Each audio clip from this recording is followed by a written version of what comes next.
ಕಾರ್ಯಕ್ರಮ ಜೀವನವೆಂದರೆ ಹೀಗೇನೆ.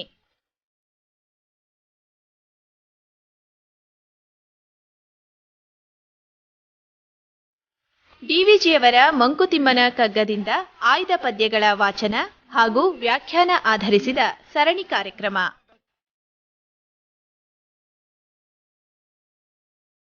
ಪ್ರಸ್ತುತಪಡಿಸುತ್ತಾರೆ ಅಶೋಕ್ ಕುಮಾರ್ ಬಿಎನ್.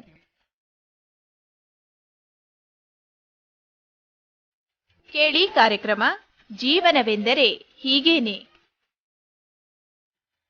ಯಾರಿಗಾಗಿ ಕಗ್ಗವನ್ನು ಬರದೆ? ಯಾರಿಗೋಸ್ಕರ ಈ ಕಗ್ಗ? ಉತ್ತರ ಹೇಳ್ತಾರೆ, ಯಾರಿಗೆ ಬೇಕೋ ಅವರಿಗೆ ಮಾತ್ರ, ಎಲ್ಲರಿಗೂ ಅಲ್ಲ ಅಂತ ಹೇಳಿದ್ದಾರೆ.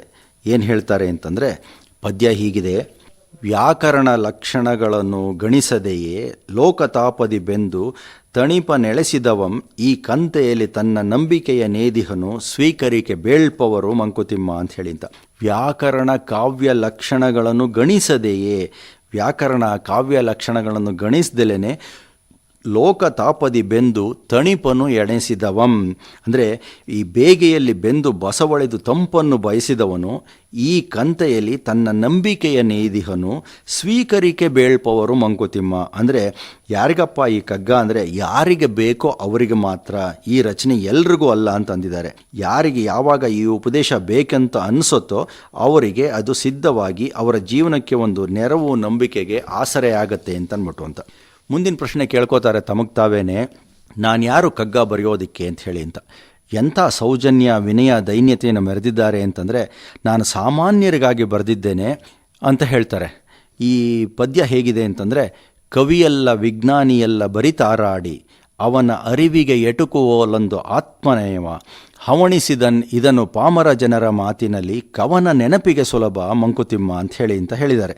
ಅಂದರೆ ನಾನು ಸಾಮಾನ್ಯರಿಗೋಸ್ಕರ ಮಾತ್ರ ಬರೆದಿದ್ದೀನಿ, ನಾನು ಕವಿಯಲ್ಲ ವಿಜ್ಞಾನಿಯಲ್ಲ ಬರೀ ತಾರಾಡಿ ಅಂತಂದರೆ ಅಲ್ಲಿಂದ ಇಲ್ಲಿಗೆ ಓಡಾಡ್ಕೊಂಡಿರೋನು, ಅವನ ಅರಿವಿಗೆ ಎಟುಕುವ ಒಂದು ಆತ್ಮನಯವ ಅಂದರೆ ನನ್ನ ಅರಿವಿಗೆ, ನನ್ನ ತಿಳುವಳಿಕೆಗೆ ಎಷ್ಟು ಸಿಗುತ್ತೋ ಅಷ್ಟು ಮಾತ್ರನೇ ನಾನು ನನ್ನ ಆತ್ಮದಿಂದ ಬರುವಂಥ ಮಾತನ್ನು ಹವಣಿಸಿದನ್ ಇದನ್ನು ಪಾಮರ ಜನರ ಮಾತಿನಲ್ಲಿ ಅಂದರೆ ಜನರಿಗೋಸ್ಕರ, ಸಾಮಾನ್ಯ ಜನರಿಗೋಸ್ಕರ ನಾನು ಇದನ್ನು ಬರೆದಿದ್ದೀನಿ.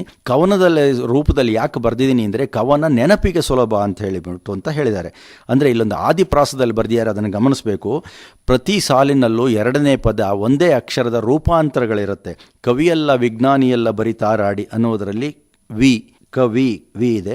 ಅವನ ಅರಿವಿಗೆ ಎಟುಕುವಲೊಂದು ಆತ್ಮನಯವ ಅಂದರೆ ಅವನ ಅಂತ ಬಂದಾಗ ವಾ ಇದೆ. ಹವಣಿಸಿದನು ಇದನ್ನು ಅಂದರೆ ಮೂರನೇ ಸಾಲಿನಲ್ಲಿ ಹವಣಿಸಿದನು ಅಂದರೆ ವಾ ಇದೆ. ಕವನ ನೆನಪಿಗೆ ಸುಲಭ ಮಂಕುತಿಮ್ಮ ಮತ್ತೆ ವಾ ಇದೆ. ಅವರೇನೋ ಹೇಳ್ಬಿಟ್ರು ಸಾಮಾನ್ಯರಿಗೋಸ್ಕರ ಬರೆದಿದ್ದೀನಿ ಅಂತ ಹೇಳಿ ಅಂತ, ಆದರೆ ನಮಗೆ ಸ್ವಲ್ಪ ಕಷ್ಟನೇ ಆಗುತ್ತೆ ಅಂತ ಅನಿಸುತ್ತೆ. ಏಕೆಂದರೆ ಕಗ್ಗ ಸ್ವಲ್ಪ ಕಷ್ಟನೇ ಸ್ವಾಮಿ ಅರ್ಥ ಮಾಡ್ಕೊಳ್ಳಲು. ಅದು ಹಾಗಂತ ತಗೋಬೇಡಿ. ತಲೆಗೆ ಮೆದುಳಿಗೆ ಸ್ವಲ್ಪ ಕಸರತ್ತು ಕೊಡುತ್ತೆ, ಕೆಲಸ ಕೊಡುತ್ತೆ ಅಂತ ಅನಿಸುತ್ತೆ. ಈಗ ಪೇಪರ್ನಲ್ಲೆಲ್ಲ ಓದಿದ್ದಂಥ ಒಂದು ವಿಷಯನೇ ಹೇಳಬೇಕು ಅಂತಂದರೆ ಮೆದುಳಿಗೆ ಕಸರತ್ತು ಕೊಡ್ತು ಅಂತಂದರೆ ಅಲ್ಝಮೀರ್ ಕಾಯಿಲೆ ಬರೋಲ್ಲ ಅಂತನ್ಬಿಟ್ಟು ಅಂತ ಎಲ್ಲೋ ಓದಿದ್ದ ಜ್ಞಾಪಕ. ಅದಕ್ಕೋಸ್ಕರ ಸುಡೋಕು, ಪದರಂಗ, ಚದುರಂಗ, ಒಗಟು ಮುಂತಾದ ವೈಚಾರಿಕ ಆಟಗಳನ್ನು ಆಡೋದ್ರಿಂದ ಮೆದುಳಿಗೆ ವ್ಯಾಯಾಮ ಮಾಡಿಸ್ದಂಗೆ ಆಗತ್ತೆ ಅಂತ ಹೇಳಿ ಅಂತ.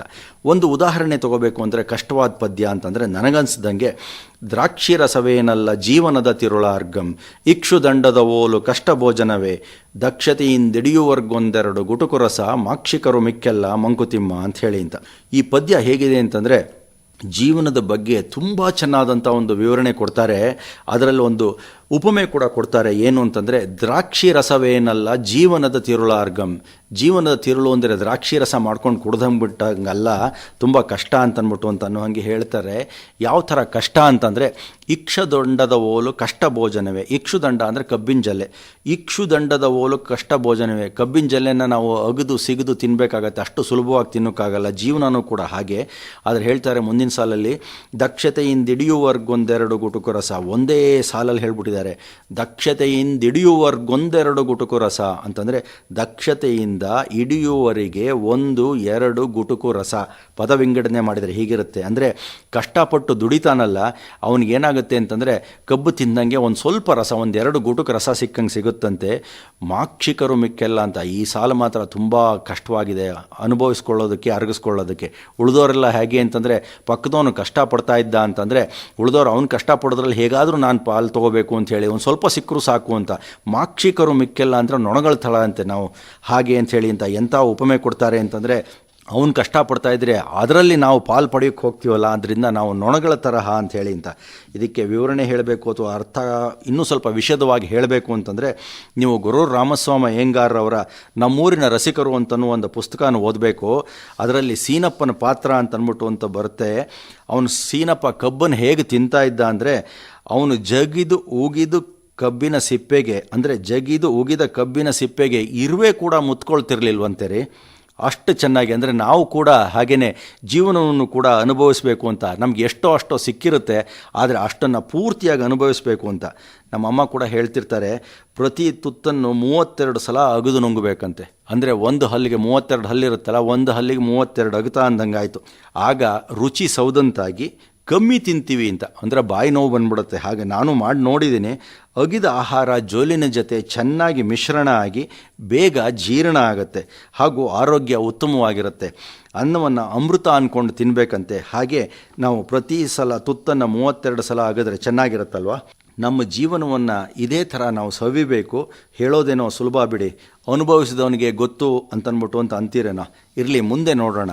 ಈ ಕಗ್ಗ ಉಪದೇಶಕ್ಕೋಸ್ಕರವೇ ಅಂತನ್ಬಿಟ್ಟು ಅಂತ. ಆವಾಗ ಈ ಕಗ್ಗದ ಬಗ್ಗೆ ಇದ್ದಂಥ ಒಂದು ಪೀಠಿಕೆ ಹೇಳಬೇಕು ಅಂತ ಅನಿಸುತ್ತೆ. ಸುಮಾರು ಜನ ಅದನ್ನು ಓದೋದಿಲ್ಲ, ಕಗ್ಗನ ಶುರು ಮಾಡಿಬಿಡ್ತಾರೆ. ಆ ಕಗ್ಗದ ಪೀಠಿಕೆ ಕತೆ ಹೀಗಿದೆ. ಜನ ಸಾಮಾನ್ಯವಾಗಿ ಅದನ್ನು ಗಮನಿಸದೇ ಇರೋದರಿಂದ ಈ ಕತೆ ತುಂಬ ಅತ್ಯದ್ಭುತವಾಗಿದೆ ಅಂತ ಅನಿಸುತ್ತೆ. ಅದರಲ್ಲಿರುವ ಪಾತ್ರಗಳು ತಿಮ್ಮಗುರು ಮೇಷ್ಟ್ರು, ಹಾಗೂ ಬ್ರಹ್ಮಚಾರಿ, ತಾಯಿ ಕುರುಡಿ, ತಂಗಿ ಭಾವ, ಸೋದರಳಿಯ ಸೋಮಿ ಇವರಿಷ್ಟು ಅತ್ಯಂತ ಸರಳ ರೀತಿಯ ಜೀವನ ಶೈಲಿಯನ್ನು ಅಳವಡಿಸಿಕೊಂಡವರು. ಕಾಯಕವೇ ಕೈಲಾಸ ನಂಬಿದವರು, ಶಿಸ್ತು ಸಂಯಮವನ್ನು ಬಿಟ್ಟು ಅಲುಗದವರು, ಕಷ್ಟಜೀವಿಗಳು, ಅದರಲ್ಲೇ ನೆಮ್ಮದಿಯನ್ನು ಕಾಣುವಂಥವರು, ಜೀವನಕ್ಕೆ ಬೇಕಾದ ಪ್ರೀತಿ ಕತೆ ಹೇಳಿ ಮಕ್ಕಳಲ್ಲಿ ಸಲುಗೆ ತೋರಿಸುವವರು, ಮಮತೆ, ಕರ್ತವ್ಯ, ಜವಾಬ್ದಾರಿ ಎಲ್ಲವನ್ನು ಎಷ್ಟು ಬೇಕೋ ಅಷ್ಟು ಅಂಟಿಸಿಕೊಂಡಿದ್ದವರು. ನನಗಂತೂ ಈ ಕತೆ ಮೈ ಜುಮ್ಮೆನ್ನುವ ರೋಮಾಂಚನಕಾರಿಯಾಗಿ ನನ್ನನ್ನು ತಿವಿದೆಬ್ಬಿಸ್ತಾ ಇದೆ ಅಂತ ಅನಿಸುತ್ತೆ.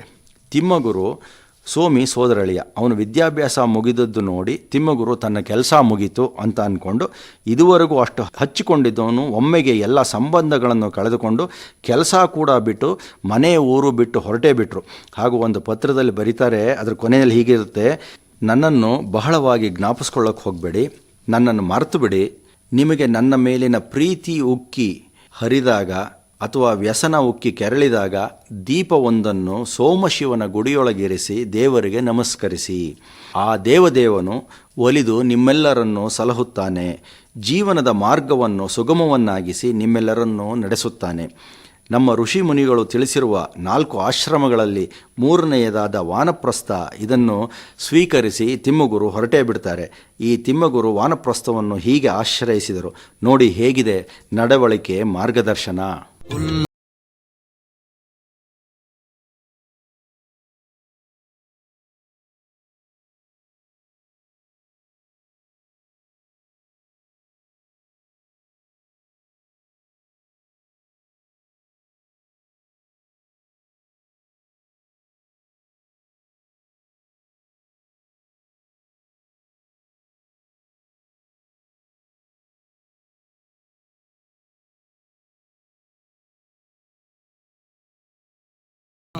ಈ ತಿಮ್ಮಗುರುವಿನ ನಡವಳಿಕೆ ಹೇಗಿತ್ತು ಅಂತಂದರೆ, ಮಲಗಿದೋದುಗನ ಕೈ ಹೊತ್ತಗೆಯು ನಿದ್ದೆಯಲ್ಲಿ ಕಳಚಿ ಬೀಳುವುದು ಪಕ್ವ ಫಲವಂತೆ ತರುವೆಂ, ಇಳೆಯ ಸಂಬಂಧಗಳು ಸಂಕಲ್ಪ ನಿಯಮಗಳು ಸಡಿಲುವು ಬಾಳ್ಮಾಗೆ ಮಂಕುತಿಮ್ಮ ಅಂತ ಹೇಳಿದ್ದ.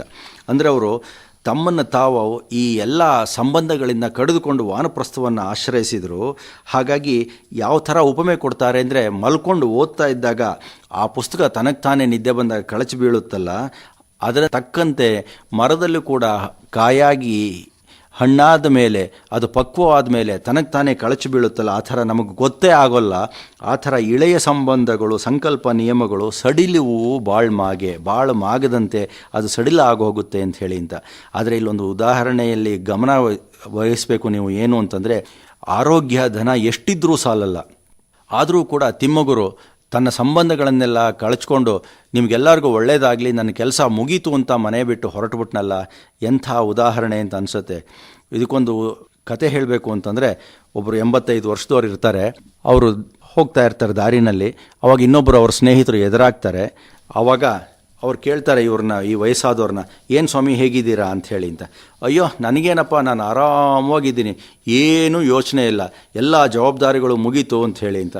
ಮತ್ತು ಅದೇನು ಈ ಕಡೆಯಿಂದ ಬರ್ತಾ ಇದ್ದೀರಲ್ಲ ಅಂತ ಕೇಳಿದಾಗ ಅವ್ರು ಹೇಳ್ತಾರೆ, ನನ್ನ ಮೊಮ್ಮಗನ್ನ ಶಾಲೆಗೆ ಬಿಟ್ಬಿಟ್ಟು ಬರ್ತಾ ಇದ್ದೀನಿ ಅಂತ ಹೇಳಿ ಅಂತ.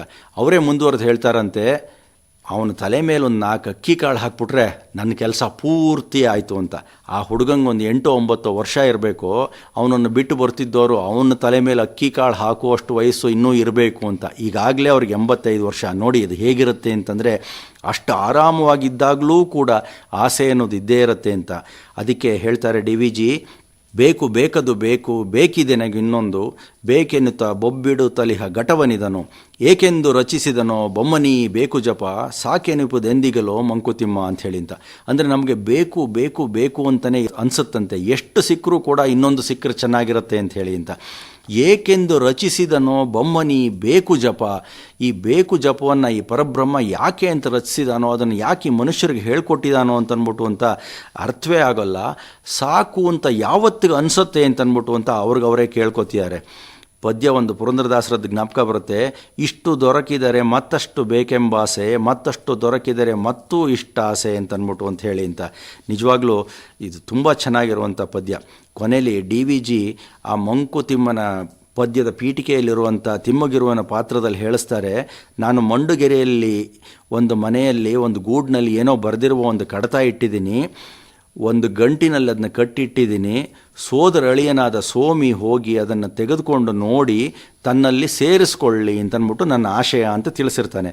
ಆವಾಗ ಆ ಪದ್ಯನ ಹಾಗೆ ತೊಗೊಂಡಿದ್ದೀನಿ. ಇಲ್ಲಿ ಏನು ಹೇಳಿದ್ದಾರೆ ಅಂದರೆ, ಮಂಡುಗೆರೆಗೆ ಸೋಮಿ ಹೋಗಿ ನೋಡಿದನ ಕಡತವ, ಕಂಡನದರೊಳಿನಿತು ಬಾಳ್ಗೆ ಸಲುವ ತತ್ವಮತಿಥವ, ಸಕರ ತೃಪ್ತಿಗೆಂದು ಸೋಮಿಯಾಯ್ದ ಹಲವು ಬಂತಿಯ, ಲಿಖಿಸಿದ ಪಡಿ ಹೊತ್ತಿಗೆ ಇದು ಮಂಕುತಿಮ್ಮ ಕಂತೆಯ ಅಂತಂದರೆ, ಮಂಡುಗೆರೆಗೆ ಸೋಮಿ ಸೋದರಳಿಯ ಹೋಗ್ಬಿಟ್ಟು ಆ ಕಡತನ ನೋಡ್ತಾನಂತೆ, ಬಿಚ್ಚು ತೆಗೆದು ನೋಡ್ತಾನಂತೆ, ಬಾಳ್ಗೆ ಸಲುವ ತತ್ವಮತಿತ ಅದರಲ್ಲಿ ಇರುತ್ತಂತೆ.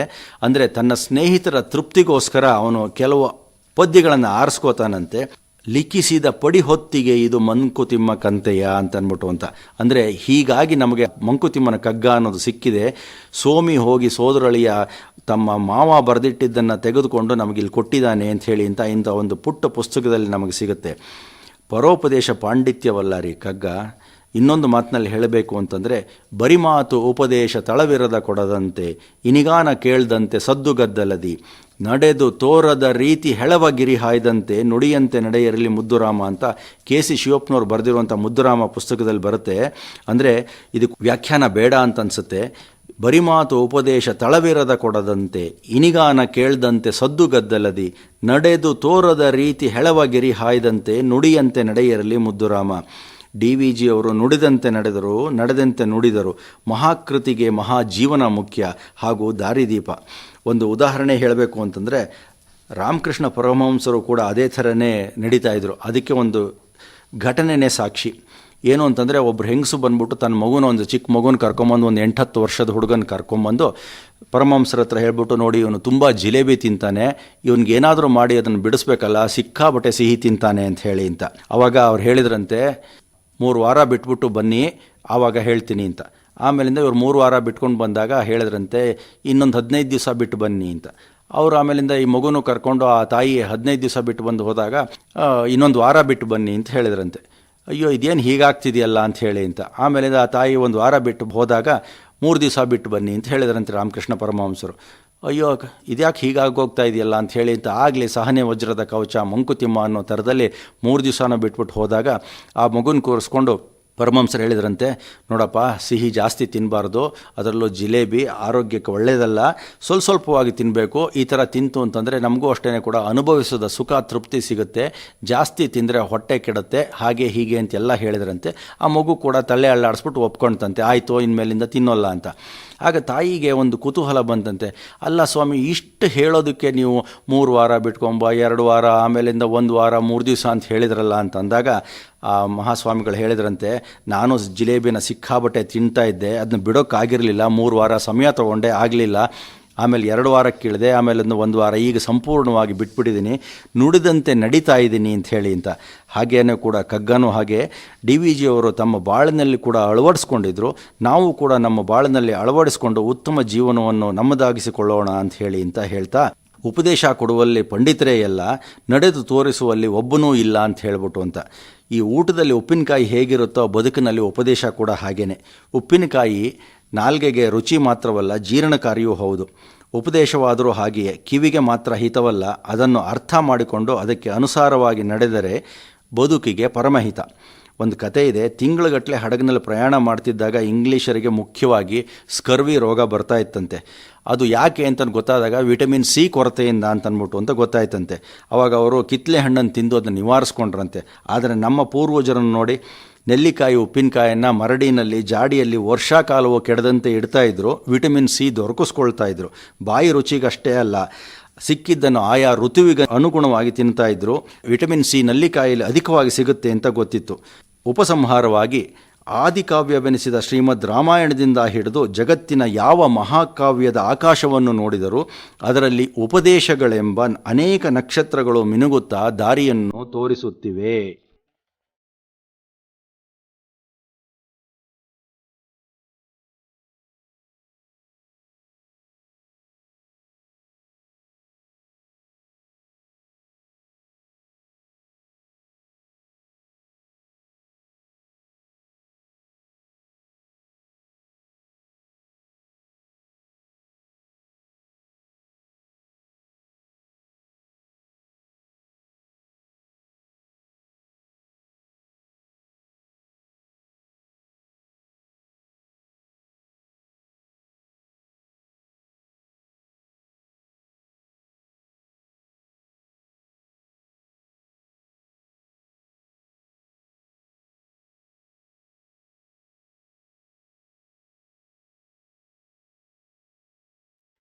ಕಗ್ಗವನ್ನು ಒಂದು ವಿಧವಾಗಿ ವಿಂಗಡಿಸಿಕೊಂಡು ಕಗ್ಗದರ್ಶನ, ತಿಮ್ಮ ಪ್ರವಚನ, ತಿಮ್ಮ ಸುಭಾಷಿತ, ತಿಮ್ಮ ಉವಾಚ, ಪ್ರತ್ಯಕ್ಷ ಪ್ರಮಾಣಗಳು ಮುಂತಾದ ಶೀರ್ಷಿಕೆಗಳೊಂದಿಗೆ ನಿಮ್ಮ ಮುಂದೆ ಬರ್ತಾ ಇದ್ದೀನಿ. ಈಗ ಕಗ್ಗದರ್ಶನಕ್ಕೆ ಪೂರಕವಾಗಿ ಒಂದು ಪುಟ್ಟ ಸಂಸಾರವನ್ನು ಕಲ್ಪಿಸ್ಕೊಳ್ಳಿ. ಆ ಸಂಸಾರ ಹೇಗಿರುತ್ತೆ ಅಂತಂದರೆ, ತಿಮ್ಮ ಗಂಡ, ತಿಮ್ಮಿ ಹೆಂಡತಿ, ಮರಿತಿಮ್ಮ ಇರ್ತಾನೆ ಪುಟ್ಟು ಮಗ. ಈ ಸಂಸಾರದ ವಿಶೇಷತೆ ಹೇಗಿದೆ ಅಂತಂದರೆ, ಈ ದಂಪತಿಗಳು ವಯೋವೃದ್ಧರಲ್ಲದಿದ್ದರೂ ಜ್ಞಾನವೃದ್ಧರು. ಮಗ ಮರಿತಿಮ್ಮ ವಯಸ್ಸಿಗೆ ಅಸಹಜವಾದ ತಿಳುವಳಿಕಸ್ಥ. ಆ ಚಿಕ್ಕೋನಾಗಿದ್ದರೂ ಕೂಡ ಅಸಹಜವಾದ ಅಂತ ಒಂದು ತಿಳುವಳಿಕೆ ಇತ್ತು ಅವನಿಗೆ. ಒಂದು ಸುಭಾಷಿತ ಹೇಳುತ್ತೆ, ನತೇನ ವೃದ್ಧೋ ಭವತಿ ಏನಾಸ್ಯ ಫಲಿತಂ ಶಿರಃ ಯೋ ವೈ ಯುವಾಪ್ಯ ಧೀಯಾನಃ ತಂ ದೇವಾಹ ಸ್ಥವಿರಂ ವಿದುಹು ಅಂತ ಹೇಳಿ ಅಂತ. ಅಂದರೆ ಅರ್ಥ ಹೀಗಿದೆ, ಜ್ಞಾನ ಬೆಳೆಯಬೇಕು, ದೇಹವಲ್ಲ, ವೃದ್ಧ ಎನ್ನಿಸಿಕೊಳ್ಳಲು ಅಂತ ಸುಭಾಷಿತ ಹೇಳುತ್ತೆ. ಅಂದರೆ ದೇಹಕ್ಕಿಂತ ಹೆಚ್ಚಾಗಿ ಜ್ಞಾನ ಬೆಳಿಬೇಕು, ಆವಾಗ ವೃದ್ಧ ಅಂತ ಅನ್ನಿಸ್ಕೋತೀವಿ ಅಂತ ಹೇಳಿ ಅಂತ. ಈ ಸಂಸಾರದ ಇನ್ನೊಂದು ವಿಶೇಷತೆ ಏನು ಅಂತಂದರೆ, ಅಲೆದಾಡುವಂಥ ಒಂದು ಸಂಸಾರ, ಒಂದು ಕಡೆ ನಿಲ್ಲುವಂಥವರಲ್ಲ, ಆದರೆ ಗೌರವಾನ್ವಿತ ಬಾಳು ನಡೆಸುವವರು, ನಿರ್ಭಿಡೆಯಿಂದ ಸಂದರ್ಭಕ್ಕೆ ಅನುಗುಣವಾಗಿ ತಮ್ಮ ಅನಿಸಿಕೆಯನ್ನು ತಿಳಿಸುವಂಥವ್ರು. ಅಂದರೆ ಘಟನೆ ಏನು ನಡೀತಾ ಇರುತ್ತೋ, ತಮಗೇನು ಅನಿಸುತ್ತೋ ಅದನ್ನು ತಕ್ಷಣ ಹೇಳಿಬಿಡ್ತಾರೆ. ಆದರೆ ಈಗಿನ ಕಾಲದಲ್ಲಿ ನಮ್ಮ ಮುಂದೆ ಕಣ್ಣು ಮುಂದೆ ಅಹಿತಕರ ಘಟನೆಗಳನ್ನು ನಡೀತಾ ಇದ್ದರೂ ಕೂಡ ನಮಗೇಕೆ ಇಲ್ಲದ ಉಸಾಬರಿ ಎಂದು ಸುಮ್ಮನಿರೋರೇ ಜಾಸ್ತಿ ಸ್ವಾಮಿ. ಕಾಲ ಈ ತರಹದ ಬದಲಾವಣೆ ತಂದಿದೆ. ಇತ್ತೀಚಿನ ದಿನಗಳಲ್ಲಿ ಮೋರಲ್ ಸೈನ್ಸ್ ಪಾಠವನ್ನು ಕಮ್ಮಿ ಮಾಡಿರುವುದರಿಂದ ಈ ರೀತಿ ನಡವಳಿಕೆ ನಮ್ಮಲ್ಲಿ ಬಂದು ಮನೆ ಮಾಡಿದೆ ಅಂತ ಅನಿಸುತ್ತೆ. ಈಗ ಈ ಕಗ್ಗದರ್ಶನ ಅಂತ ಹೇಳ್ಬಿಟ್ಟು ಅಂತ ಈ ತಿಮ್ಮ ಸಂಸಾರ ಹೇಳಿದ್ನಲ್ಲ, ಇದರ ಪ್ರವಾಸ ಆರಂಭ ಆಗುತ್ತೆ. ಹೇಗಿರುತ್ತೆ ಅಂತನ್ಬಿಟ್ಟು ಅಂತ ಹೇಳ್ತೀನಿ. ಈಗ ಈ ಸಂಸಾರ ಮೈಸೂರಿಗೆ ಹೋಗ್ತಾರೆ ಮೊದಲನೇ ಸಾರಿಗೆ. ದಸರಾ ನಡೀತಾ ಇರುತ್ತೆ. ಆವಾಗ ಅಲ್ಲಿ ಗರಡಿ ಮನೆಯನ್ನು ತೋರಿಸ್ಬೇಕು, ಅಲ್ಲಿ ಕುಸ್ತಿ ಆಟ ತೋರಿಸ್ಬೇಕು ಪುಟ್ಟು ಮಗನಿಗೆ ಅಂತ ಅಂದ್ಕೊಂಡು ಅಂತ ತಿಮ್ಮಿ ಒಬ್ಬರು ಹೋಗ್ತಾರೆ ಅಲ್ಲಿಗೆ. ಅವಾಗೇನಾಗುತ್ತೆ, ಕುಸ್ತಿ ಪಂದ್ಯ ನಡೆಯುತ್ತೆ. ನಮ್ಮ ಜಟ್ಟಿಗಳು, ಬಿಹಾರದ ಜಟ್ಟಿಗಳ ಎದುರುಗಡೆ ಕುಸ್ತಿ ಪಂದ್ಯ ಇರುತ್ತೆ. ಏನಾಗುತ್ತೆ, ಕುಸ್ತಿ ಪಂದ್ಯನ ಇವರು ನೋಡ್ತಾರೆ. ನಮ್ಮ ಕರ್ನಾಟಕದ ಜಟ್ಟಿಗಳು ಬಿಹಾರದ ಜಟ್ಟಿಗಳ ಎದುರಿಗೆ ಸೋತು ಹೋಗ್ಬಿಡ್ತಾರೆ. ಆವಾಗ ಈ ಪೈಲ್ವಾನ್ರು ಇರ್ತಾರಲ್ಲ, ಅವರು ಬಿಳಿ ಬಟ್ಟೆನ ತಲೆ ಮೇಲೆ ಹಾಕ್ಕೊಂಡು ಕತ್ ಬಗ್ಗಿಸ್ಕೊಂಡು ಕೂತ್ಕೊಂಡ್ಬಿಟ್ಟಿರ್ತಾರೆ. ಏನಪ್ಪ ಮಾಡೋದು, ಹೀಗಾಗೋಗ್ಬಿಡ್ತಲ್ಲ, ಸೋತ್ಬಿಟ್ವಲ್ಲ ಅಂತ ಹೇಳಿ ಅಂತ. ಆವಾಗ ಈ ತಮ್ಮ ಎದ್ದು ಹೋಗ್ಬಿಟ್ಟು ಹೇಳ್ತಾನೆ ಅವ್ರಿಗೆ, ಪೈಲ್ವಾನ್ರಿಗೆ, ಸ್ವಾಮಿ ಬೇಜಾರು ಮಾಡ್ಕೋಬೇಡಿ, ನಾನು ಹೇಳ್ತೀನಿ ಕೇಳಿ ಅಂತ. ಏನು ಹೇಳ್ತೀರಾ ಸ್ವಾಮಿ ಅಂತ ಅಂದ್ಬಿಟ್ಟು ಅಂತ ಇವ್ರು ಕೇಳ್ತಾರೆ. ಅದಕ್ಕೆ ಅವ್ರು ಹೇಳ್ತಾರೆ, ಜಟ್ಟಿ ಕಾಳಗದಿ ಗೆಲ್ಲದೊಡೆ ಗರಡಿಯ ಸಾಮು ಪಟ್ಟು ವರಸೆಗಳೆಲ್ಲ ವಿಫಲವೆನ್ನುವೆಯೇ ಮುಟ್ಟಿ ನೋಡವನ ಮೈಕಟ್ಟು ಕಬ್ಬಿಣಗಟ್ಟಿ ಗಟ್ಟಿತನ ಗರಡಿ ಫಲ ಮಂಕುತಿಮ್ಮ. ಏನು ಸ್ವಾಮಿ ಹೇಳ್ತಾ ಇದ್ದೀರಾ ನೀವು, ಒಂದು ಅರ್ಥವಾಗಲ್ವಲ್ಲ ಅಂತ ಪೈಲ್ವಾನ್ರು ಹೇಳ್ತಾರೆ. ಅವಾಗ ಇವ್ರು ಹೇಳ್ತಾರೆ, ನೋಡಪ್ಪ ಹೀಗೆ ಜಟ್ಟಿ ಕಾಳಗದಿ ಗೆಲ್ಲದೊಡೆ ಗರಡಿಯ ಸಾಮು ಪಟ್ಟು ವಿರಸೆಗಳೆಲ್ಲ ವಿಫಲವೆನ್ನುವೆ. ಅಂದರೆ ನೀನು ಎಷ್ಟೋ ಪಟ್ಟುಗಳನ್ನೆಲ್ಲ ಹಾಕಿ ಸಾಮುಗಳನ್ನೆಲ್ಲ ಹಾಕಿ ಕಲ್ತಿರ್ತೀಯ, ಆದರೆ ಕಾಳಗದಲ್ಲಿ ಅಂದರೆ ಕುಸ್ತಿನಲ್ಲಿ ಗೆಲ್ಲಲಿಲ್ಲ ಅಂತ ಅಂದಾಕ್ಷಣ ಸೋತೆ ಅಂತ ಅಂದ್ಬಿಟ್ಟು ಅಂತ ಇಷ್ಟೊಂದು ಮುಖನ ಕೆಳಗಡೆ ಹಾಕ್ಕೊಂಡು ಕೂತ್ಕೋಬೇಕಾದ್ದಿಲ್ಲ. ಮುಟ್ಟಿ ನೋಡವನ ಮೈಕಟ್ಟು ಕಬ್ಬಿಣ ಗಟ್ಟಿ, ಮುಟ್ಟು ನೋಡಬೇಕಂತೆ ಮೈಕಟ್ಟು ಎಷ್ಟು ಕಬ್ಬಿಣದ ಥರ ಗಟ್ಟಿ ಆಗಿರುತ್ತೆ ಅಂತ. ಗಟ್ಟಿತನ ಗರಡಿಯ ಫಲ, ಇಷ್ಟು ದಿವಸ ನೀನು ವ್ಯಾಯಾಮ ಮಾಡಿ ಕಸರತ್ತು ಮಾಡಿ ಬೆಳೆಸಿದೆಯಲ್ಲ, ಆ ದೇಹದಲ್ಲಿರುವಂಥ ಗಟ್ಟಿತನವೇ ಗರಡಿಯ ಫಲ ಅಂತನ್ಬಿಟ್ಟು ಅಂತ ಹೇಳ್ತಾರೆ. ಆವಾಗಲೂ ಕೂಡ ಪೈಲ್ವಾನ್ರು ಹೇಳ್ತಾರೆ, ಅರ್ಥವಾಗಲಿಲ್ಲ ಸ್ವಾಮಿ ಇನ್ನೊಂದು ಸ್ವಲ್ಪ ಬಿಡಿಸಿ ಹೇಳಿ ಅಂತ. ಅವಾಗ ತಿಮ್ಮ ಹೇಳ್ತಾನೆ, ಒಂದು ಉದಾಹರಣೆ ಕೊಟ್ಬಿಟ್ಟು, ನೋಡಪ್ಪ ಒಂದು ಊರಲ್ಲಿ ನಿಂಗಪ್ಪ ಅಂತ ಅಂದ್ಬಿಟ್ಟು ಅಂತ ಒಬ್ಬ ಇದ್ದ. ಅವನು ತುಂಬ ಗಟ್ಟಿಮುಟ್ಟಾದ ಆಳು, ಆರೋಗ್ಯವಂತ. ಆದರೆ ಒಂದು ದಿವಸ ಏನೋ ಆಗ್ಬಿಟ್ಟು ಅವನು ಆಸ್ಪತ್ರೆ ಸೇರ್ಕೊಳ್ಬೇಕಾಗಿ ಬಂದ್ಬಿಡುತ್ತೆ. ಊರಿನವ್ರಿಗೆಲ್ಲ ಗಾಬರಿ ಆಗುತ್ತೆ, ಇದೇನಪ್ಪ ಇದು, ನಿಂಗಪ್ಪ ಎಷ್ಟು ಚೆನ್ನಾಗಿ ನೆನ್ನೆ ಮೊನ್ನೆ ಎಲ್ಲ ಓಡಾಡ್ಕೊಂಡಿದ್ದವನು ಇವಾಗ ಆಸ್ಪತ್ರೆಗೆ ಸೇರಿಬಿಟ್ಟಿದಾನಲ್ಲ ಅಂಥೇಳಿ ಅಂತ. ಏನು ಎಲ್ಲ ಜನ ಬಂದಿದ್ದೆ ಕೇಳಿದ್ದೆ, ಈ ನಿಂಗಪ್ಪನ ಹೇಗಾಯಿತು, ಯಾಕಾಯಿತು, ಹೀಗೆ ಏನು ಮಾಡಿದೆ ನೀನು ಆಸ್ಪತ್ರೆ ಸೇರಿಬಿಟ್ಟಿದೆಯಲ್ಲ ಅಂತ. ಆಗ ನಿಂಗಪ್ಪ ಎಲ್ಲರಿಗೂ ಹೇಳಿ ಬೇಜಾರಾಗಿ ಕೊನೆಗೆ ಒಂದು ಸಲ ರೆಕಾರ್ಡ್ ಮಾಡ್ಕೊಂಬಿಟ್ಟು ಯಾರು ಬಂದರೂ ಹೇಳ್ತಾನಂತೆ. ಏನು ಹೇಳ್ತಾನೆ ಅಂತಂದರೆ, ಯಾರು ಬಂದ ತಕ್ಷಣ ಏನಪ್ಪ ಯಾಕಾಯಿತು ಅಂತ ಕೇಳಿದ ತಕ್ಷಣ ರೆಕಾರ್ಡ್ ಸ್ವಿಚ್ ಆನ್ ಮಾಡಿಬಿಡೋದು. ಏನಪ್ಪ ನಮ್ಮ ಮನೆಯಲ್ಲಿ ಒಂದು ದನ ಇತ್ತಾ? ಹೌದು ದನ ಇತ್ತಲ್ಲ. ಏನಾಯಿತು ಅದಕ್ಕೊಂದು ದಿವಸ ಹುಷಾರಿರಲಿಲ್ವಾ? ಹೌದು ಹುಷಾರಿರಲಿಲ್ಲ. ಅದನ್ನು ಆಸ್ಪತ್ರೆಗೆ ಕರ್ಕೊಂಡು ಹೋದ್ನಾ? ಹೌದು. ವೈದ್ಯರಿಗೆ ಡಾಕ್ಟ್ರಿಗೆ ತೋರಿಸಿದ್ನಾ? ಹೌದು ತೋರಿಸಿದ್ರು. ಅವಾಗ ಏನಾಯಿತು ಅಂತ ಕೇಳಿದಾಗ ಮತ್ತೆ ಹೇಳ್ತಾನೆ ಇವನು, ಆ ಡಾಕ್ಟ್ರು ಒಂದು ಪುಡಿ ಕೊಟ್ಟರು, ಈ ಪುಡಿನ ದನಕ್ಕೆ ತಿನ್ನಿಸ್ಬಿಡಪ್ಪ ಅಂತ. ಅವಾಗ ಇವನು ನಿಂಗಪ್ಪ ಕೇಳಿದ್ನಂತೆ, ಹೇಗೆ ತಿನ್ನಿಸೋದು ಅಂತ. ಅವಾಗ ಅವ್ರು ಹೇಳಿದ್ರಂತೆ ಡಾಕ್ಟ್ರು, ಅಯ್ಯೋ ಅದೇನು ತುಂಬ ಸುಲಭ, ಒಂದು ಕೊಳವೆ ಇಟ್ಕೋ, ಆ ಕೊಳವೆ ತುದಿನ ಅದ್ರ ದನದ ಬಾಯಲ್ಲಿಡು, ಈ ಕಡೆ ತುದಿನಲ್ಲಿ ಪುಡಿ ಹಾಕು, ಆಮೇಲಿಂದ ನೀನು ಈ ಕಡೆಯಿಂದ ಊದ್ಬಿಡು, ದನದ ಬಾಯೊಳಗೆ ಹೋಗುತ್ತೆ ಅಂತನ್ಬಿಟ್ಟು ಅಂತ. ಮತ್ತು ನೀನು ಹಾಗೆ ಮಾಡಲಿಲ್ವಾ ಅಂತ. ಹೌದು ನಾನು ಹಾಗೆ ಕೊಳವೆ ಇಟ್ಟೆ, ಪುಡಿನೂ ಹಾಕಿದೆ, ಇನ್ನೇನು ಊದಬೇಕು ಅಂತ ನಾನು ಬಾಯಿ ಇಟ್ಟಾಗ ಅದೇ ಊದ್ಬಿಡ್ತು ಅಂತನ್ಬಿಟ್ಟು ಅಂತ ಹೇಳಿದ್ನಂತೆ. ಹೀಗೇ ನೀವು ಅಷ್ಟೇ ತುಂಬ ಚೆನ್ನಾಗಿ ಪಟ್ಟು ವರ್ಷಗಳನ್ನೆಲ್ಲ ಕಲ್ತಿದ್ದೀರಾ. ಆದರೆ ಏನಾಯಿತು ಅಂತಂದರೆ, ನೀವು ಪಟ್ಟು ಹಾಕೋಕ್ಕಿಂತ ಮುಂಚೆ ಬಿಹಾರದ ಜಟ್ಟಿಗಳು ಪಟ್ಟು ಹಾಕಿದ್ರಿಂದ ನೀವು ಸೋತ್ರಿ ಅಷ್ಟೇ. ಮುಟ್ಟಿ ನೋಡವನ ಮೈಕಟ್ಟು ಕಬ್ಬಿಣ ಗಟ್ಟಿ ಗಟ್ಟಿತನ ಗರಡಿ ಫಲ ಮಂಕುತಿಮ್ಮ. ಅಂದರೆ ಗರಡಿಯ ಫಲ ಅಂತಂದರೆ ನಾವು ಗೆದ್ವಿ ಅಂತಂದಲ್ಲ, ಇದನ್ನು ಯಾವ ಥರ ತಿರ್ಕೋಬೇಕು ಅಂತಂದರೆ, ನಮ್ಮ ಗಟ್ಟಿಮುಟ್ಟಾದ ದೇಹ ನಮಗೆ ಸಿಕ್ತಲ್ಲ ಅಂಥೇಳಿ ಅಂತ. ಸೋಲುಗಳನ್ನು ಮಣ್ಣಿನಲ್ಲೂ ಗೆಲುವುಗಳನ್ನು ಕಲ್ಲಿನಲ್ಲೂ ಬರೆದಿಡಬೇಕಂತೆ. ಇದ್ರ ಮುಖ್ಯವಾದ ಉದ್ದೇಶ ಏನು ಅಂತಂದರೆ, ನಾವು ಯಾವ ಥರ ನಮ್ಮ ಜೀವನದಲ್ಲೂ ಅಳವಡಿಸ್ಕೋಬೇಕು ಅಂತಂದರೆ, ಪರೀಕ್ಷೆಗೆ ಹೋಗಿರ್ತೀವಿ, ಫೇಲ್ ಆಯಿತು ಅಂತಂದರೆ ಕೆರೆನೋ ಬಾವಿನೋ ನೋಡ್ಕೋಬೇಕಾದ್ದಿಲ್ಲ, ತಿಳುವಳಿಕೆ ಅಂತ ಅನ್ನೋದು ಬಂದಿರುತ್ತೆ, ನಮ್ಗೆ ಅಷ್ಟು ಸಾಕು, ಮುಂದಿನ ಪ್ರಯತ್ನ ಮಾಡು ಅಂತ ಹೇಳಿ ಅಂತ. ಅಲ್ಲಿಂದ ಮುಂದೆ ಈ ಸಂಸಾರ ಉಳ್ಕೊಳ್ಳೋದಕ್ಕೆ ಅಂತ ಮಾವನ ಮನೆಗೆ ಹೋಗ್ತಾರೆ. ಮಾವನ ಮನೆ ಮುಂದೆ ನೋಡ್ತಾರೆ, ಜನಸಾಗರ ಸೇರ್ಕೊಂಡ್ಬಿಟ್ಟಿರುತ್ತೆ. ಹತ್ತಿರ ಹೋಗಿ ನೋಡ್ತಾರೆ, ಮಾರಾಮಾರಿ ಜಗಳ, ಮಾವನ ಮಗಳಿಗೂ ಅಳಿಯಂಗೂ. ಅವಾಗ ತಿಮ್ಮಿ ಅಂತಾರೆ ಜನಸ್ತೋಮಕ್ಕೆ, ಏನು ಹೀಗೆ ನೀವು, ಅಲ್ಲ ಇಷ್ಟೊಂದು ಜನ ಸೇರ್ಕೊಂಡಿದ್ದೀರಾ, ಜಗಳ ಆಡ್ತಾ ಇತ್ತು ಅಂದರೆ ನಿಲ್ಲಿಸೋದನ್ನು ಬಿಟ್ಬಿಟ್ಟು ಅದನ್ನು ನೋಡ್ತಾ ನಿಂತಿದ್ದೀರಲ್ಲ ಅಂತ. ಅವಾಗ ಯಾರೋ ಒಬ್ರು ಹೇಳ್ತಾರಂತೆ, ಟಿ ವಿನಲ್ಲಿ ಜಗಳ ನೋಡಿ ಸಾಕಾಗೋಗಿತ್ತು, ಇಲ್ಲಿ ಲೈವ್ ಆಗಿ ನಡೀತಾ ಇತ್ತು, ಇನ್ನು ಮಜಾ ಜಾಸ್ತಿ ಸಿಗುತ್ತೆ ಅಂತ ಬಂದಿದ್ದೀವಿ ಅಂತ. ಅವಾಗ ತಿಮ್ಮಿ ಹೇಳ್ತಾಳಂತೆ, ನೋಡಿ ಆ ಥರ ಅಲ್ಲ, ಇದಕ್ಕೊಂದು DVG ಅವರೊಂದು ಪದ್ಯ ಹೇಳಿದ್ದಾರೆ, ಅದನ್ನು ಹೇಳ್ತೀನಿ ಕೇಳಿ ಅಂತ ಹೇಳ್ತಾರಂತೆ. ಅಸಮದಲ್ಲಿ ಸಮತೆಯನ್ನು ವಿಷಮದಲ್ಲಿ ಮೈತ್ರಿಯನು ಅಸಮಂಜಸದೆ ಸಮನ್ವಯ ಸೂತ್ರನಯವ ವ್ಯಸನಮಯ ಸಂಸಾರದಲ್ಲಿ ವಿನೋದವ ಕಾಣ್ಬ ರಸಿಕತೆಯೇ ಯೋಗವೆಲೋ ಮಂಕುತಿಮ್ಮ ಅಂತ. ಅದರ ಅರ್ಥನೂ ಹೇಳಿ ಅಂತಂದಾಗ ಹೇಳ್ತಾರಂತೆ, ಸಾಮಾನ್ಯವಾಗಿ ಸಂಸಾರದಲ್ಲಿ ಭಿನ್ನಾಭಿಪ್ರಾಯ ಇದ್ದೇ ಇರುತ್ತೆ. ಅವಾಗ ಹೇಗೆ ನಿಭಾಯಿಸಬೇಕು ಅಂತಂದರೆ, ಅಸಮದಲ್ಲಿ ಸಮತೆಯನ್ನು ವಿಷಮದಲ್ಲಿ ಮೈತ್ರಿಯನು ಅಸಮಂಜಸದೆ ಸಮನ್ವಯ ಸೂತ್ರನಯವ ಅಂತಂದರೆ, ನಾವು ಸಮನ್ವಯವಾದಂಥ ಒಂದು ಸೂತ್ರವನ್ನು ಕಂಡುಕೋಬೇಕು. ಹೇಗೆ ಅಂತಂದರೆ ವಿಷಮವಾದಂಥ ಪರಿಸ್ಥಿತಿನಲ್ಲಿ ಅಂತ. ಆಮೇಲಿಂದ ಇನ್ನೂ ಮುಂದಕ್ಕೆ ಹೇಳ್ತಾರಂತೆ, ವ್ಯಸನಮಯ ಸಂಸಾರದಲ್ಲಿ ವಿನೋದವ ಕಾಣ್ಬ ರಸಿಕತೆಯೇ ಯೋಗವೆಲೋ ಮಂಕುತಿಮ್ಮ. ಇನ್ನೇನು ಮಾಡೋಕ್ಕಾಗಲ್ಲ ಅಂತಂದಾಗ, ವ್ಯಸನಮಯ ಸಂಸಾರ ಇದ್ದೇ ಇರುತ್ತೆ ಅಂತಂದಾಗ ಅದರಲ್ಲೂ ಕೂಡ ವಿನೋದವನ್ನು ನಾವು ಕಾಣಬೇಕಂತೆ. ಗುರುತಿಸು ಒಳಿತಿರುವುದ ಕೇಡುಗಳ ನಡುವೆ ಅಂತ ಹಿಂದೆ ಹೇಳಿದಾಗೆ, ವ್ಯಸನಮಯ ಸಂಸಾರದಲ್ಲಿ ವಿನೋದವ ಕಾಣ್ಬ ರಸಿಕತೆಯೇ ಯೋಗವೆಲೋ ಮಂಕುತಿಮ್ಮ. ಸಂಸಾರ ಬಿಟ್ಟು ಹೋಗಬೇಕಾಗಿಲ್ಲ, ಅದೇ ಸಂಸಾರದಲ್ಲಿ ವಿನೋದವನ್ನು ಕಾಣುವಂಥವನೇ ರಸಿಕ ಅಂತಂದ್ಬಿಟ್ಟು, ಅದೇ ಒಂದು ಯೋಗ ಅಂತಂದ್ಬಿಟ್ಟು ಅಂತ DVG ಅವರು ಈ ಪದ್ಯದ ಮೂಲಕ ಹೇಳ್ತಾರೆ. ನಿಜವಾಗ್ಲೂ ಇದನ್ನು ತಿಳ್ಕೊಳ್ತು ಅಂತಂದರೆ ನಮ್ಮ ಸಂಸಾರ ನಮ್ಮ ಭಾರತೀಯ ಸಂಸ್ಕೃತಿಗೆ ತಕ್ಕಂತೆ ಅಜರಾಮರವಾಗಿ 100 ಕಾಲ ಬಾಳತ್ತೆ ಅಂತನ್ಬಿಟ್ಟು ಅಂತ ನನಗನ್ಸುತ್ತೆ.